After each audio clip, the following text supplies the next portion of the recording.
تقریباً ہم نے کچھ 17 ڈنکی لگائیں، 12 بندے جو ہے نا ایک ایک بوٹ میں انہوں نے رکھے. یہ ایک جگہ پہ کشتی کھڑی کرنے لگے ہیں تو آپ نے نا بولنا نہیں ہے، جو شور کرے گا اس کو سمندر میں پھینک دیں. مڈ ہی مڈ تھی، جو بندہ اس میں گیا نا وہ باہر نہیں نکل سکا. کیڑے مکوڑے ہٹا کے وہاں سے ہم نے پانی پیا. فائرنگ کی آوازیں آتی تھیں، چھپ جاؤ. کھانا کوئی بندہ ہمیں اپنے سے نہیں دیتا تھا. فائرنگ کی، ایک گاڑی کا ٹائر برسٹ ہو کیا، ڈرائیور بھاگ گیا. 5 بندے ہم گاڑی کی ڈگی میں تھے. وہاں پہ لڑکے تھے جنہوں کے 4 5 دن پیسے نہیں گئے تو مار پڑ رہی ہے ان کو. ٹھنڈ سے برا حال تھا. بڑے لڑکے جو ہے نا وہاں پہ گر پڑے تھے. وہ آئے، انہوں نے آ کے تو ٹھڈے مارے. پھر ہمیں کتے بھی ان کے پاس تھے. وہ کتے اتنے بڑے تھے کہ جس طرح ببر شیر ہوتے ہیں. 18ویں دفعہ ہم لوگ پھر گئے ہیں. پہلے میرا بیٹا گیا ہے، وہ جو ابھی تک نہیں پتا کام میں نے وہ وہاں پہ کیا کرنا تھا. میں تو بیٹے کو ہی ڈھونڈ رہا تھا. پاکستان میں سوکھی کار ہے، روکھی کار ہے. یورپ کے جو ہے نا وہ خواب چھوڑ دیں. آپ نے سنا ہوگا کہ پاکستان سے بہت سارے لوگ جو ہیں وہ ڈنکی لگا کر بیرون ملک جاتے ہیں، یورپ جاتے ہیں تاکہ ان کا مستقبل روشن ہو سکے،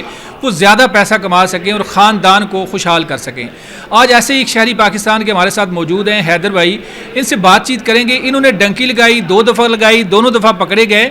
کیا کیا مشکلات آئیں اور ڈنکی لگائی کیسے جاتی ہے، یہ ساری صورتحال آنکھوں دیکھا حال جو ان کے ساتھ بیتا، یہ سارا کچھ بتائیں گے. کیا سوچ کے آپ نے ڈنکی لگائی؟ پیسے لگاتا ہے بندہ، مشکلیں پھر بھی پاکستان میں نہیں حل ہوتی. میں نے اپنا مکان کا اوپر والا پورشن جو ہے نا وہ میں نے گروی دیا، ٹھیک ہے جی، 4.5 لاکھ میں دے کے.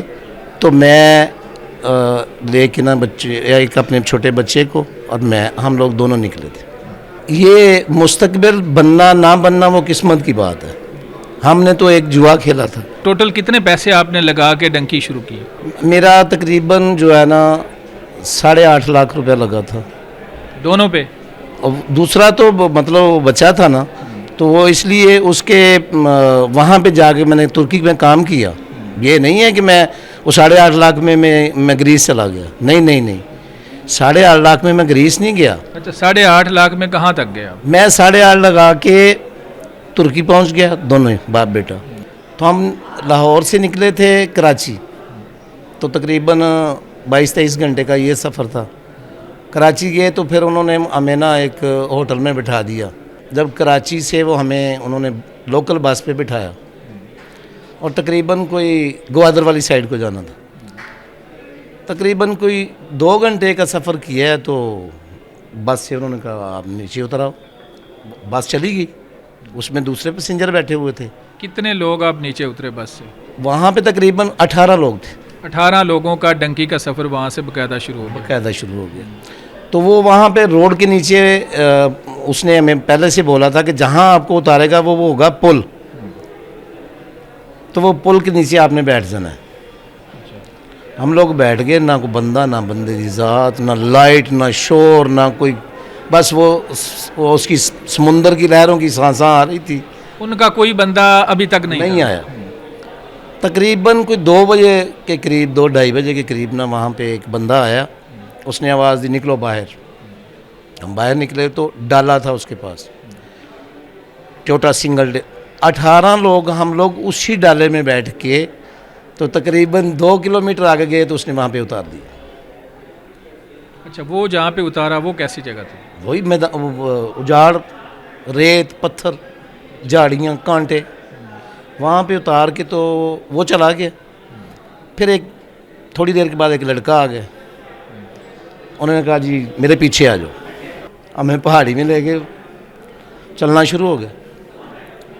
ایک رات، وہ رات بھی چلتے رہے. پوری رات آپ چلے؟ مطلب وہ رات چلتے رہے نا. 3 بجے کے بعد ہم چلتے رہے صبح تک. اور وہاں پہ چلتے چلتے پانی بھی نہیں تھا. ایسے لگتا کہ 10 سال سے بارش نہیں پڑی یہاں پہ. اس طرح کا سین تھا. اور یقین کریں کہ وہ میرے جو شوز میں پہن کے گیا تھا نا لاہور سے، وہ بالکل ٹوٹ گئے تھے. پانی نہیں تھا. اس کو ہم نے کہا کہ یار ہمیں پانی تو پلاؤ، ہم سے تو چلا نہیں جا رہا. تو اس نے ہمیں کہا کہ یہ ندی ہے نا، اس میں سے گڑھے کھودے ہوئے ہیں، تو وہاں پہ آپ پانی دیکھو، پانی مل جائے گا. میں نے کہا ویسے پانی نہیں ملے گا. کہتا ہے ویسے نہیں ملے گا. یہاں پہ کہاں آ گیا پانی؟ آپ لاہور میں پھر رہے ہو. وہ گڑھے تھے بنے ہوئے. ہم نے لیٹ کے وہاں سے اوپر سے مچھر ہٹانا، کیڑے مکوڑے ہٹا کے وہاں سے ہم نے پانی پیا.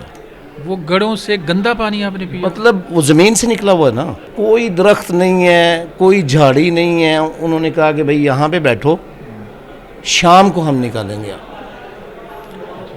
تو میں نے ان سے کہا, اور بھی لڑکوں نے کہا بھئی یہ کھانے وانا کیا سین ہے. اس نے کہا بتائیں گے بعد میں, کوئی اور دوسرے آئیں گے بندے, وہ بتائیں گے آپ. بیٹھ گئے جی ہم. شام کو وہ تقریباً 3-4 بجے آیا تھا. اس نے کہا جس نے کھانا پیسے دو. ہم نے پھر وہ کھانا منگوایا پیسے دے کے اس کو. وہ تقریباً 5 بجے آیا. ہم نے کھانا شام کا کراچی سے کھایا ہوا تھا. 24 گھنٹے ہو گئے بھوکے ہی تھے, پانی نہیں تھا. پانی کے لیے پیسے دیے, وہ سارا کچھ کیا. برا حال تھا وہاں پہ, گرمی فل تھی اور سوکھے پہاڑ. اگلے دن صبح بندہ آیا, اس نے کہا کہ جس نے کھانا کھانا ہے وہ پیسے دے دو. ہم نے ان کو تڑیاں لگائیں کہ بھائی ہم لوگ نکل جائیں گے, نہیں جانا ہم نے, اتنی ضرورت ہے. آپ تو چلو چلنا تو ہم چل رہے ہیں, لیکن بھوکے تو نہ مارو نا یار. ہم بھائی کھائیں گے تو چلیں گے نا. تو وہ زبردستی پھر شام کو نا ایک گاڑی آئی ہائی ایس, ہمیں کو تقریباً 2-3 کلومیٹر چلا کے کہتے ہیں کہ وہاں پہ آ جاؤ. تقریباً کوئی 2 گھنٹے کے بعد 3 گھنٹے کے بعد ایک گاؤں آ گیا. وہاں پہ وہ لے گئے اندر, کہتے ہیں کہ بھئی یہ دکان ہے گھر کے اندر ہی. اس نے ٹیبل پہ بسکٹ وغیرہ پانی وغیرہ لگایا, تو ان سے خرید لو آپ. جو پانی کی بوتل 50 کی تھی نا, وہ 200 روپے کی تھی. فائرنگ کی آوازیں آتی تھیں. چھپ جاؤ. جوتے ٹوٹ گئے, کپڑوں کا برا حال, نہ نہائے. مطلب 3 دن ہم اسی سلسلے میں چلتے رہے کہ ہمیں تو جذبہ تھا کہ ہم نے جانا ہے بھائی, مطلب اپنے مستقبل کے لیے.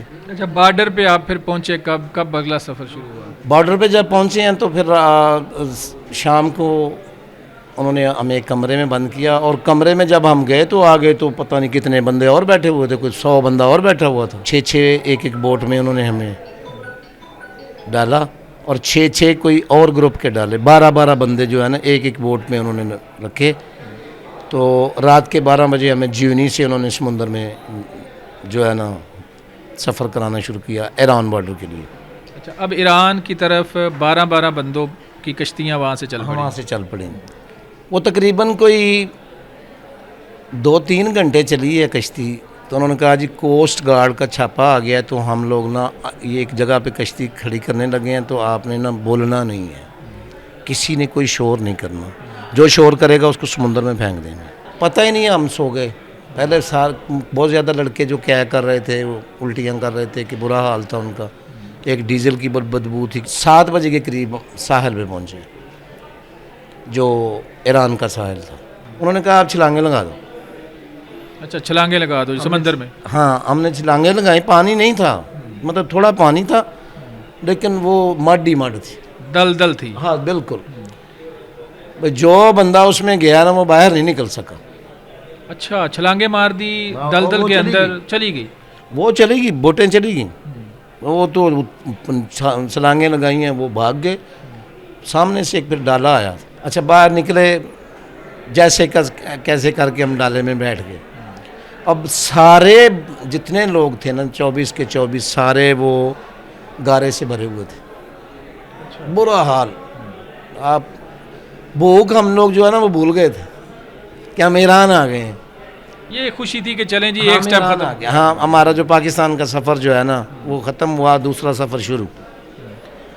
وہاں سے پھر بلوچی ہمیں وہ لے گیا تقریباً 3-4 گھنٹے وہ ڈالا چلا. تو ایک گھر میں جا کے اس نے کہا کہ اپنے نا آپ کو ہم ایک کین پانی دیں گے, اس سے چاہے آپ نہا لو, تو چاہے آپ غسل کر لو, تو چاہے کپڑے دھو لو. وہ ڈنڈا لے کے اوپر کھڑا ہو گیا. ایک کین پانی ہے, جو کرنا ہے کرو, ڈنڈا ایک بندے کے لیے ایک کین. تو میں نے کہا یار یہ کپڑے دھوئیں گے, نہائیں گے, منہ دھوئیں گے, کیا کریں گے, باتھ روم میں بھی جانا ہے. بس ایسا تیسا کر کے ہم نے وہ کپڑوں کو نا تھوڑا سا سیدھا پدرا کیا, سکھایا. رات کو پھر انہوں نے کہا کہ جی شام مطلب رات کو 11 بجے کے بعد ہم نکلیں گے. 2-3 راتیں ہم نے نا پیدل چل کے, دن کو ہم لوگ وہ پہاڑیوں کی اوٹ میں کہیں وہ ہمیں کہتے تھے یہاں پہ سو جاؤ, اور کھانا کوئی بندہ ہمیں مطلب اپنے سے نہیں دیتا تھا، جو کہ انہوں نے طے کیا ہوا تھا کہ کھانا آپ کو ملے گا۔ پولیس والوں نے فائرنگ کر دی، فائرنگ کی، ایک گاڑی کا ٹائر برسٹ ہو کیا، ڈرائیور بھاگ گیا، اور میں اور 4 بندے اور 5 بندے ہم گاڑی کی ڈگی میں تھے، اور تقریباً کوئی 12 بندے سیٹوں پہ تھے۔ آپ اندازہ لگا لیں کہ سیٹوں پہ 12 بندے کیسے بیٹھتے ہیں، ایک عام کرولا گاڑی لگا لیں، مطلب جتنا انہوں نے کاروں میں ہمیں سفر کروایا نا وہ سارا ڈگی میں۔ اب ایران سے آگے بڑھتے ہیں ہم۔ ایران پہ تو پکڑے گیا میں، شراز سے پھر وہ ہمیں انہوں نے پاکستان ڈپورٹ کروایا، پھر میں گیا ویزا لے کے تہران پہنچ گیا، وہاں پہ پھر وہ اسی گیم میں چلا گیا۔ انہوں نے کہا جی سردی بہت ہے، برف باری ہوئی ہے، تو آپ نا اپنا پورا بندوبست کر کے نکلیے گا۔ انہوں نے ہمیں ساری رات بٹھائے رکھا، برف جہاں پہ ہوئی ہے۔ ہاں ساری رات ہم باہر بیٹھے رہے۔ ایک نالا تھا، اس میں کوئی مطلب جو زیادہ بڑے کہہ لیں کہ چھلانگیں لگانے والے ہیں، کو جو 15-20 فٹ کی چھلانگ لگا سکتا ہے وہ چھلانگیں لگا کے گئے۔ ہم لوگ پھر وہ ایک انہوں نے ٹیوب دی تھی، پتہ نہیں ٹائر کی ٹیوب جو ٹریکٹر کی تھی کس کی تھی، ایک ایک کر کے ہم لوگ اس پہ نا سائڈ پہ گئے، رسی باندھ کے دوسری سائڈ پہ چلے گئے۔ آگے بارڈر لائن تھی، وہ جس طرح ہمارے دفاع کے بڑے بڑے بند بنے ہوئے ہیں، اس پہ ایک بندہ کھڑا تھا، وہ دیکھ کے تو ہمیں کہتا ہے آپ آ جاؤ۔ اور وہاں پہ یہ نڑ جو ہے نا، نڑ اتنا جنگل تھا نڑ کا کہ وہاں پہ گزرنا کیا ہے، یہ سارے منہ یہ ہاتھ سب وہ چھل گئے، اچھا آپ کا تقریباً زخمی ہو گیا نا؟ بڑے زخمی ہوئے۔ وہاں پہ ہم جب وہ بند پہ پہنچے ہیں تو انہوں نے کہا سپیڈ سے آپ بند کراس کرو۔ سامنے نا ترکش کی چوکیاں تھیں، بندہ کوئی بھی نہیں تھا، چوکیاں بنی، بندہ کوئی نہیں، لیکن آپ نے سپیڈ سے گزرنا۔ ہاں بھائی وہ ڈرا رہے تھے نا ہمیں کہ یہ وہاں سے فائر آ جائے گا، وہ مار دیں گے، یہ کر دیں گے جی۔ ترکی چلے گئے، وہاں سے ہمیں انہوں نے بٹھایا کس طرح، وہ آپ کتنی بڑی ہوگی، 10 بندوں کی یا 15 بندوں کی یا 20 کی لگا لیں، اس میں 90 بندے گھسائے ہیں انہوں نے، 90 گھسا دیے۔ گھسا دیے، سانس بند، برے حال، شور، لیکن وہ ڈنڈے والے بھی اندر ہی تھے۔ لے گئے پھر ہمیں سیف میں، شام کو نا سیف میں لے گئے، جا کے وہاں پہ انہوں نے کہا کہ آپ کھانا کھاؤ، نہاؤ دو، اور اپنے اپنے پیسے لگواؤ، یعنی پیچھے سے پیسے منگواؤ۔ پیسے منگواؤ اپنے اپنے، جتنے جہاں جہاں کس کے طے ہوئے تھے۔ میں نے پھر وہاں پہ 4 لاکھ منگوایا، وہ انہوں نے اکاؤنٹ دیے تھے، یا بندے بھیج دیتے تھے یا اکاؤنٹ دیتے تھے کہ اس اکاؤنٹ میں کرو، پتہ نہیں فیک اکاؤنٹ تھے یہ کیا تھے، لیکن وہ بعد میں ویریفائی نہیں ہوئے، پیسے بھیج دیے۔ اگلے دن انہوں نے جس دن پیسے بھیجے ہیں نا، رات کو ہی وہ بسوں میں بٹھاتے تھے استنبول کے لیے۔ اگر آج پیسے نہیں دیے، اگلے دن پہ جائے گے تو ڈنڈے پڑتے تھے، پیسے نہیں دیے تو ڈنڈوں سے مارنے۔ ہاں وہ کہتے تھے یہ خرچہ آپ کا باپ کرتا ہے، یہ ہم خرچہ کر رہے ہیں آپ پہ، پیسے کرواؤ۔ وہاں پہ لڑکے تھے جنہوں کے 4-4 5-5 دن پیسے نہیں گئے تو مار پڑ رہی ہے ان کو، وہ بھینسوں کو پٹھے چارہ ڈال رہے ہیں، گوبر اکٹھا کر رہے ہیں، جھاڑو دے رہے ہیں، کیا کیا وہاں پہ مصیبتیں کر رہے ہیں، اور مار بھی کھا رہے ہیں کہ یہ پیسے کیوں نہیں آئے۔ اچھا پیسے لوگوں کے آ گئے، پھر آگے بڑھے آپ؟ پھر آگے بڑھتے ہیں، اور بس میں آپ کہہ لیں کہ آپ کو بھی پتہ ہے کہ کتنی 55 سیٹر ہوتی ہیں یا 60 لگا لیں، اس میں 200 بندہ ہوتا ہے۔ وہاں پہ بھی اتنی پریشانی کہ آپ سوچ نہیں سکتے، کسی نے کھایا کسی نے نہیں کھایا، بس یہی تھی کہ ہم لوگ پہنچ گئے ہیں ترکی، استنبول پہنچے ہیں۔ وہاں پہ ترکش ہمیں کچھ نہیں کہتے تھے، کسی پولیس والے نے ہمیں پوچھا بھی نہیں۔ وہاں پہ اسی ایجنٹ نے کہا تھا کہ بھائی بندہ آئے گا وہ آپ کو لے جائے گا سیف میں، تو آپ کو وہ کام پہ بھی لگوائے گا، لیکن وہ سب جھوٹ بولتے ہیں، کوئی نہیں کام پہ لگواتا۔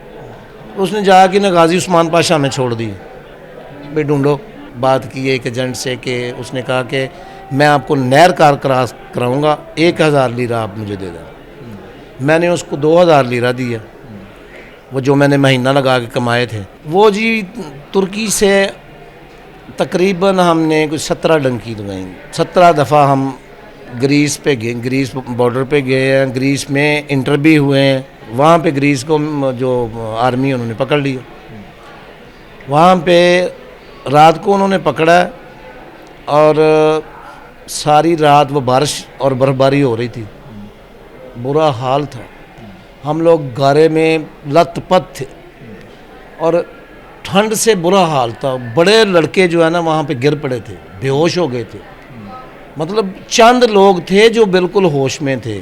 ہر طرف سے نا 3-4 ادھر سے آئے ہیں, ادھر سے آئے ہیں. ان کی وہ لائٹیں تھیں گنوں کے آگے, اور وہ آئے ہیں, انہوں نے آ کے تو ٹھڈے مارے. پھر ہمیں ٹھڈے مکے جو مطلب وہ ان کا وہ چلتا تھا وہ انہوں نے کیا. کتے بھی ان کے پاس تھے. تو پھر انہوں نے رات ہمیں رکھا چوکی میں.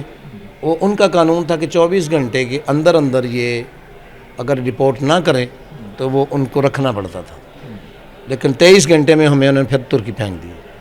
جب ہم باہر نکلے ہیں تو آگے ہمیں ایک لائٹ نظر آئی. پتہ تو نہیں تھا کہاں پہ پھینکا ہمیں. جہاں سے انٹری ہوئی ہے وہاں پہ تو ہمیں نہیں معلوم ہی نہیں ہے, نہ شہروں کے نام کا پتہ تھا. جب ہم گئے ہیں تو آگے لائٹ دیکھی ہے کہ چلو یار کوئی ڈیرا ہوگا, اس پہ دیکھتے ہیں. تو تقریباً 200 بندہ تھا جو انہوں نے ہمیں سارے کشتیوں کے ذریعے ترکی میں پھینکا. تو آگے جب ہم چلتے جا رہے تھے ٹولیوں کی صورت میں تو 3-4 کتے آئے. وہ کتے اتنے بڑے تھے کہ جس طرح ببر شیر ہوتے ہیں, بڑے بڑے کتے تھے. بس انہوں نے ہمیں جانے نہیں دیا. چاروں طرف سے گھیر کے پھر بابا جی آپ کو کیا بتاؤں, ساری رات انہوں نے ہمیں مطلب سردی فل ساری رات ننگے آسمان میں کھڑا کیا, سزا دی. اچھا 17 دفعہ آپ نے کوشش کی, وہاں سے 17 دفعہ پکڑے گئے. 18ویں دفعہ ہم لوگ پھر گئے ہیں. پہلے میرا بیٹا گیا ہے, وہ جو ابھی تک نہیں پتا. بیٹا آپ کا ابھی تک نہیں ملا؟ ابھی تک نہیں ملا. کوئی رابطہ نہیں ہے؟ کوئی رابطہ ہے ہی نہیں, ٹیلی فون نہیں ہے, نمبر ہی نہیں ہے. ہے زندہ, رابطہ نہیں تو کیسے آپ کہہ سکتے ہیں؟ کیونکہ میں اس لیے کہتا ہوں کیونکہ میں نے اپنے طور پہ بڑے استخارے کروائے ہیں, پوچھا ہے, لڑکوں سے بھی پوچھا ہے. دل کہتا ہے نہیں, دل کی بھی ہے, اور ایک بندے نے مجھے بتایا بھی تھا کہ آپ کا بیٹا میں نے دیکھا. پھر میری امید جو ہے نا وہ پہلے تو ہم بڑا, لیکن ڈائریکٹلی آپ کے بیٹے سے آپ کا رابطہ نہیں؟ میں گریس میں بھی گیا ہوں تو میرے ساتھ مجھے نہیں پتا کہاں پہ تھا, لیکن یہ پتا کہ وہ آ گیا ہے. نہ بیٹے کی جدائی کو کتنے سال ہو گئے آپ سے؟ یہاں سے کام میں نے وہ وہاں پہ کیا کرنا تھا, میں تو بیٹے کو ہی ڈھونڈ رہا تھا. 7 سال سے بیٹے سے ڈائریکٹ کوئی آپ کا رابطہ؟ کوئی رابطہ نہیں. اس طرح ڈنکی لگا کے رزق کی تلاش میں, اپنے مستقبل کی تلاش میں نہ جائیں. پاکستان میں سوکھی کار ہے, روکھی کار ہے, لیکن یورپ کے جو ہے نا وہ خواب چھوڑ دیں. اس طرح کی اور بھی سٹوریز ہم آپ کی خدمت میں لائیں گے. جو لوگ ڈنکی لگا کے باہر جانے کی کوشش کرتے ہیں, غیر قانونی طریقے سے ایجنٹوں کے جھانسے میں آ جاتے ہیں, جو بہت زیادہ آپ کا پیسہ بھی کھا جاتے ہیں, لیکن جس پیسے کو کمانے کے لیے آپ بیرون ملک جاتے ہیں اس غیر قانونی راستے سے, وہ اس میں بھی آپ کامیاب نہیں ہوتے. اپنے میزبان مناظر علی کو اجازت دیں, دوبارہ ملیں گے. اللہ حافظ.